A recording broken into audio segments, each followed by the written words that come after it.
گھر لوٹ کے آیا ہے نکلا تھا جنازہ جو گھر لوٹ کے آیا ہے نکلا تھا جنازہ جو گھر لوٹ کے آیا ہے مولا حسن کے چوم کے لب کہتے تھے احمد مولا حسن کے چوم کے لب کہتے تھے احمد ہر ان لبوں سے جگر حسن تاش میں آیا ہے نکلا تھا جنازہ جو گھر لوٹ کے آیا ہے نکلا تھا جنازہ جو گھر لوٹ کے آیا ہے نکلا تھا جنازہ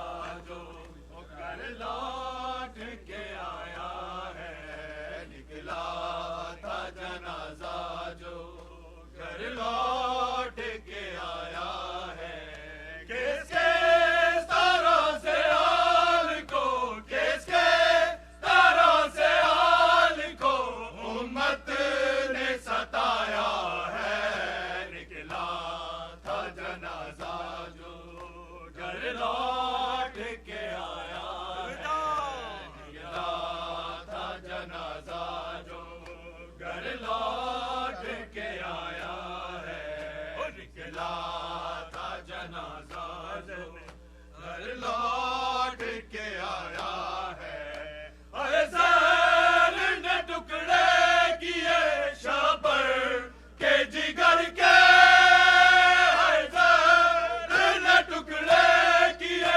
شابر کے جگر کے حسن حسن حسن حسن